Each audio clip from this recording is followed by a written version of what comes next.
Hey, so I'd like to circle back on XLK. This is the technology ETF. This ETF holds companies like Microsoft, Apple, Nvidia, AMD, a bunch of the tech companies.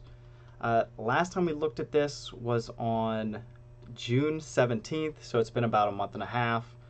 When we last looked, it was trading at 173. Now it's at 171. So overall, not much has changed. But we did leave our note for ourselves that it was in an uptrend for the past 8 months. So we'll see if that's going to continue. Uh, and we'll also look into a good time to buy. Before we do that, though, let's just look at some news. Not much here, but someone recently posted just what each of the sectors have been doing for this full year. And you can see technology is the biggest winner. It's pretty close between them and communications. But tech, in the first 5 months, return of 32%. These past 2 months, increase of another 8.5%. So, yeah, that uptrend for the past 8 months. I mean, you can see it right here. This is proof. They're showing this. Um, but yeah, that's all the news we really have for this one. So I want to pivot into the technical analysis now. And let's just take a look at where it was before on June 14th. So right around here, that's 173. It looks like it's at the top of the range. And since then, we've kind of traded upwards slightly, even though the price is down. It just seems like, I guess it is relatively flat overall, but it seems like it's continuing to hit new highs. Just the lows are, I mean, the lows kind of were moving up as well, but this past week, a big downward push. So a lot of updates have been made to this, um, to our technical analysis chart that's on the screen here. Um, Mainly, we added a third line, so we'll start small and build out big, I guess. So originally we had this green line and this blue uptrend line. That's the uptrend that we noted for the past 8 months. We also noted it's driven by Apple and Microsoft. But this uptrend for the past 8 months, so that started in October. So we're just going to update that uptrend since October of 22. Uh, so what I decided to add in is it looked like it took a step up. We've seen this with, I want to say QQQ, which follows the top 100. A lot of that top 100 is made up of technology, so to see a very similar pattern here makes sense. But those two took a step up, and so because it seems to be trading in that upward range, which in this case was a $9 increase. So basically, we always try to keep a narrow trend if possible. The narrower, the better, because we'll make more accurate decisions. And so it was trading between the green and blue line for a while. That used to just be 2 points, a buy, sell. Uh, but because it's taken a step up, I thought it'd be best to add another support line. So now it's the buy, fair value, which is an okay time to buy, and then that red, meaning I'd probably stay away from this one, see if it pulls back to at least that blue line. So that's what's happening there. If that didn't make sense, please just ask a question. I'll try to explain it better. We also added in this yellow line.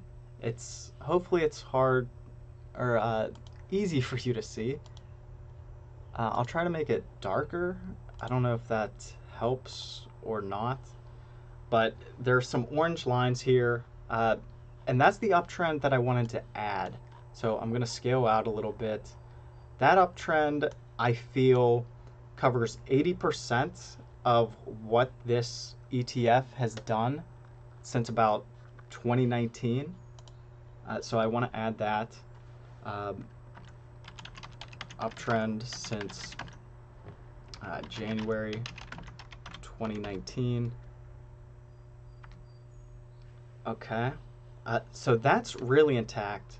And the reason why I bring that up is just to remind us that hypothetically, if this current uptrend were to break and all of a sudden it goes back to say 150, I mean that would clearly go through all types of support in terms of that uptrend, and it would now reach more of a consolidation period or go back in that time frame.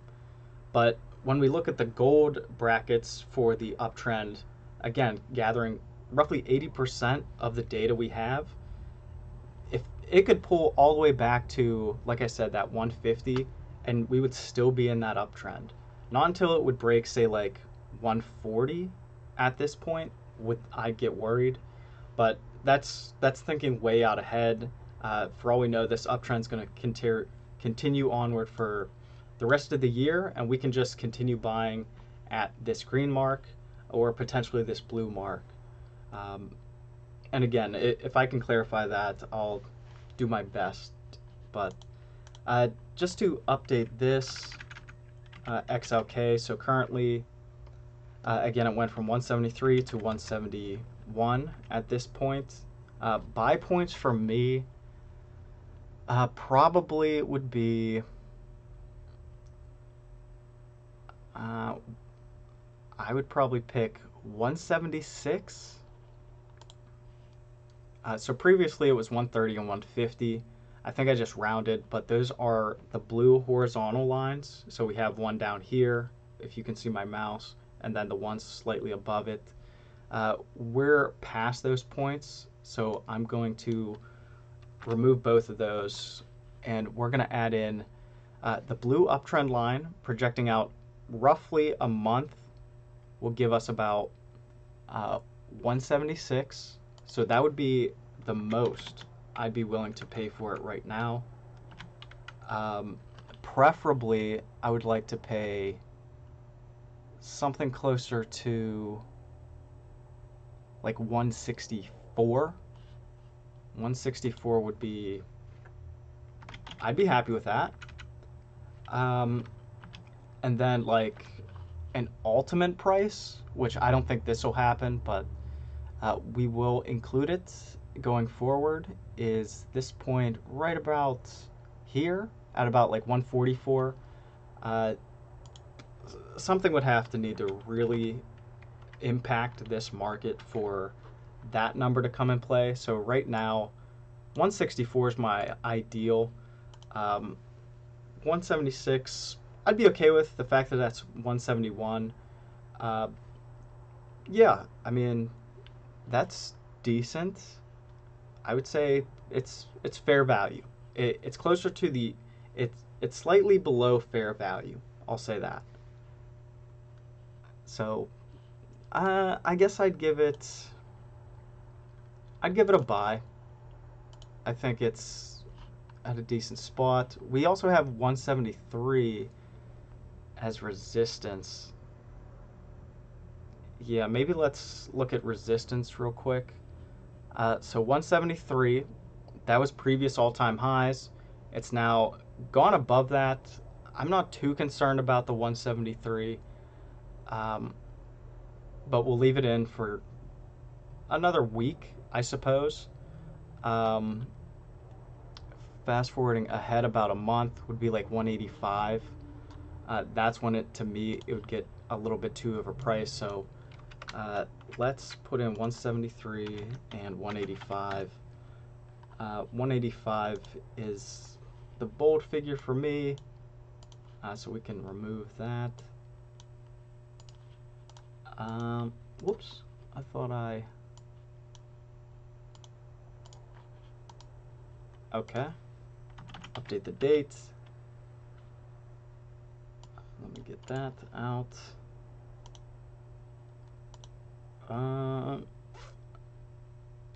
Okay, I think we're good. A month in advance. Yeah, that looks good to me. 185, yeah, 186, that's fine. So overall, yeah, I guess I'll give it a blue. meaning it's fair. Because again, it's not like screaming to me that, yeah, this is like probably the best time we can get it. But again, I wouldn't be opposed to it. I think it's a decent spot. Right. So, yeah, as we close up, let me just do a quick recap. So we have XLK technology. It's in blue because we feel like that's a fair value. Green, if anything, it's very close to green, but in order for it to get a green, which would be a buy, I'd like to see it close to 164. So we do have buy points at 144, 164, and 176. And that's why it's in that fair value. So I wouldn't be opposed to picking this up. It's just, do we have other options available that can lead to a higher return? And that's why it's getting the blue. If I felt that this could get high returns and be worth that risk, I'd probably go for it, give it a green. But because this one's not the biggest grower, blue is fine. Resistance 173 and 185. So you can see we're right in that kind of middle territory in between like 170 and 176. That seems to be just iffy ground. It could break either way. So again, fair value. Then the note that we left for ourselves is, again, this one's driven mainly by Apple and Microsoft, making up 47%. And I'll actually show the breakdown of the top 10 holdings. We also noted that uptrend since October of 22. That gave us those 3 lines. And then this uptrend since 2019, which was the gold brackets. We're kind of on the top half of that. But yeah, let's just go into the top ETF holdings. So on the left side was the last time we looked at this, roughly mid-June up to now. Not much has changed since the last check-in. I highlighted these two, Apple and Microsoft, because Apple fell. They pulled it back 1%. I'm not sure if it was a reallocation or if Apple's actually dipped about 1% worth of this portfolio, as well as Microsoft. They pulled that back about 1%. Everything else is within 1%. And again, I wouldn't be too concerned with that because, again, it's just 1%. So yeah, it's not crazy, but given, the change amount that happens with these, anything over 1% for this is kind of noticeable. And so I just wanted to point that out. But yeah, that wraps this up. So again, if you have any questions, I'll do my best to answer that. Or if you want to add any insight that you think I might have missed, feel free to share that. I'd be happy to read it. Otherwise, please like, subscribe, and I'll see you in the next one. Bye.